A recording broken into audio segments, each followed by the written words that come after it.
राज मतलब ब्रिटिश का राज इंडिया में 1757 से 1947 तक चला।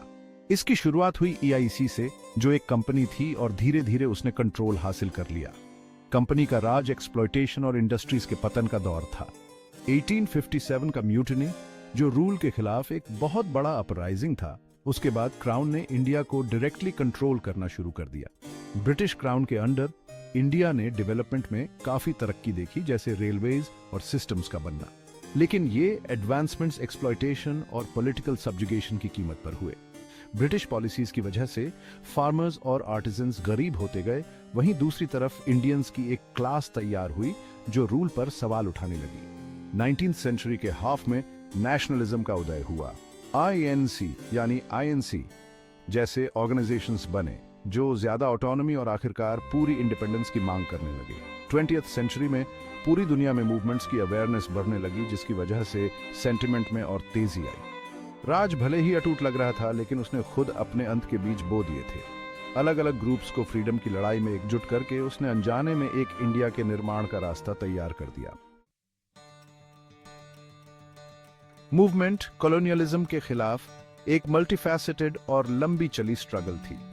इसने अपनी ताकत अलग अलग आइडियोलॉजीज और मेथड्स से हासिल की, जिसमें मॉडरेट अपील्स फॉर रिफॉर्म से लेकर इंडिपेंडेंस के लिए रेडिकल डिमांड्स तक शामिल थीं। महात्मा गांधी, जवाहरलाल नेहरू और सरदार वल्लभ भाई पटेल जैसे प्रमुख नेता उभरे, जिनमें से हर एक ने अपने अपने तरीके से इस मूवमेंट को आकार दिया।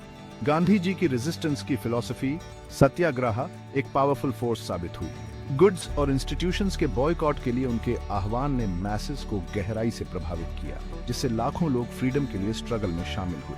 1930 का सत्याग्रह, जहां गांधी जी ने ब्रिटिश टैक्स का विरोध करने के लिए एक मार्च का नेतृत्व किया, यह मूवमेंट का एक मोमेंट बन गया जिसने पूरी दुनिया का ध्यान अपनी ओर खींचा।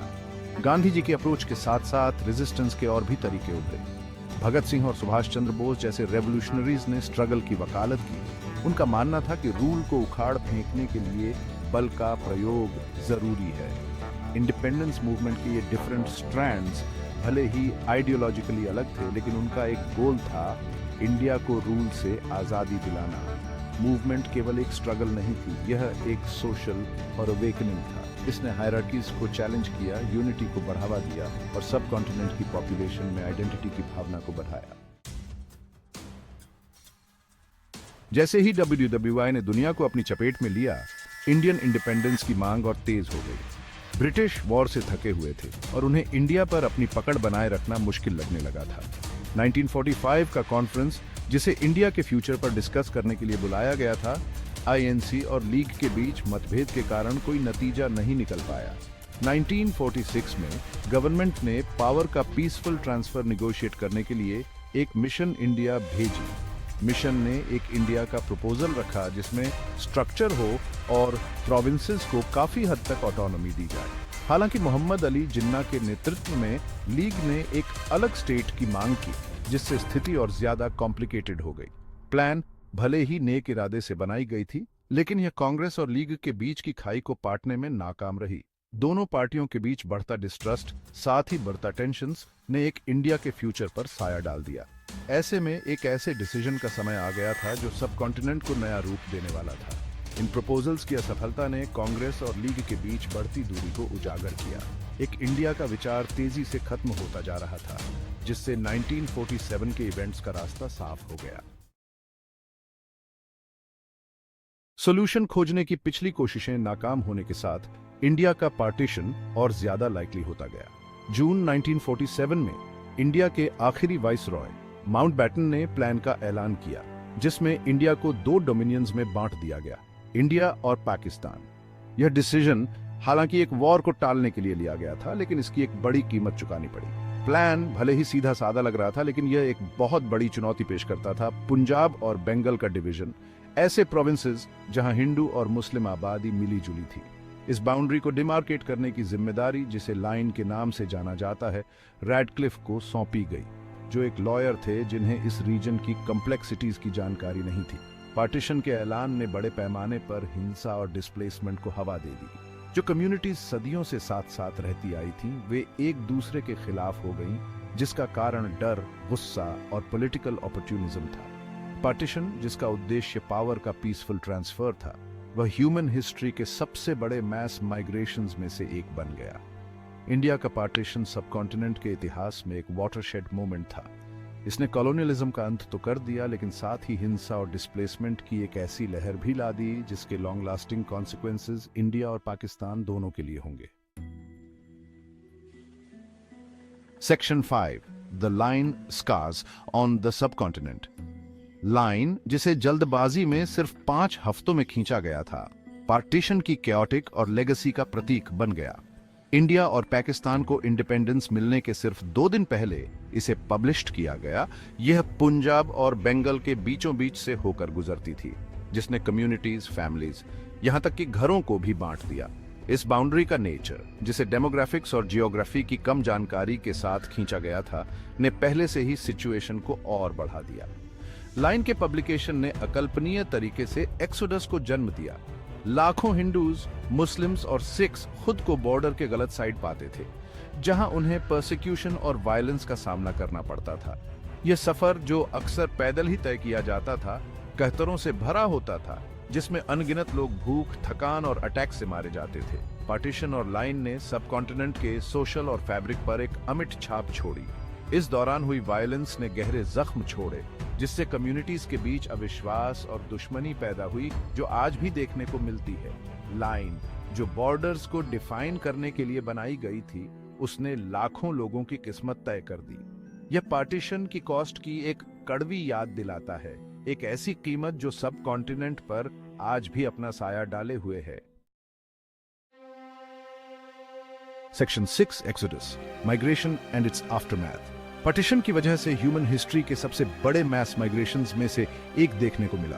अनुमानित 14 मिलियन लोग डिस्प्लेस्ड हुए, जिसमें हिंदूज और सिख्स पाकिस्तान से इंडिया भागे और मुस्लिम्स इसके विपरीत दिशा में गए। यह सफर, जो अक्सर पैदल या ट्रेन्स में तय किया जाता था, खतरों से भरा होता था। बहुत से लोग रास्ते में ही दम तोड़ दिए, जो वायलेंस, डिजीज और स्टार्वेशन का शिकार हुए। इंडिया और पाकिस्तान की नई बनी गवर्नमेंट्स नेशन बिल्डिंग की भारी चैलेंजेस से जूझ रही थी और उन्हें रेफ्यूजीज के अचानक आने से निपटने में काफी मशक्कत करनी पड़ी। कैंप्स, जहां अमेनिटीज की भी कमी थी, बीमारी और निराशा का अड्डा बन गए। डिस्प्लेसमेंट का ट्रॉमा, अपनों का खोना और सर्वाइवल के लिए संघर्ष ने सर्वाइवर्स पर एक स्थायी छाप छोड़ी। माइग्रेशन के गहरे सोशल और कॉन्सिक्वेंसेस हुए।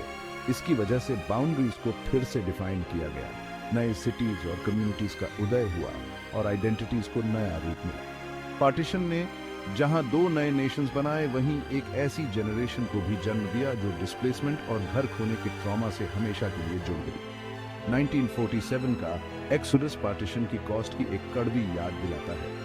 लॉस, रेजिलियंस और एडेप्टेशन की कहानियां आज भी इंडिया और पाकिस्तान के नैरेटिव्स को आकार देती हैं, जो इस पीरियड के स्थायी प्रभाव की एक मार्मिक याद दिलाती है।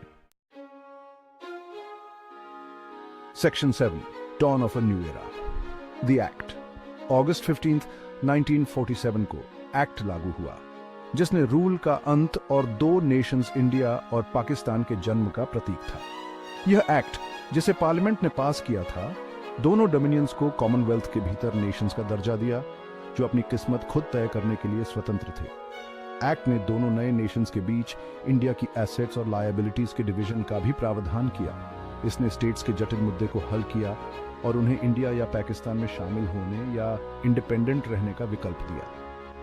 यह एक्ट हालांकि एक ओकेजन था, लेकिन इसने कई महत्वपूर्ण मुद्दों को अनसुलझे भी छोड़ दिया, खासकर कश्मीर का भविष्य। एक्ट के पास होने पर खुशी और घबराहट दोनों ही देखने को मिली। जहां एक तरफ यह फ्रीडम के लिए दशकों से चल रहे संघर्ष की परिणति का प्रतीक था, वहीं दूसरी तरफ यह अनसर्टेनिटी और चैलेंजेस के एक नए युग की शुरुआत भी करता था।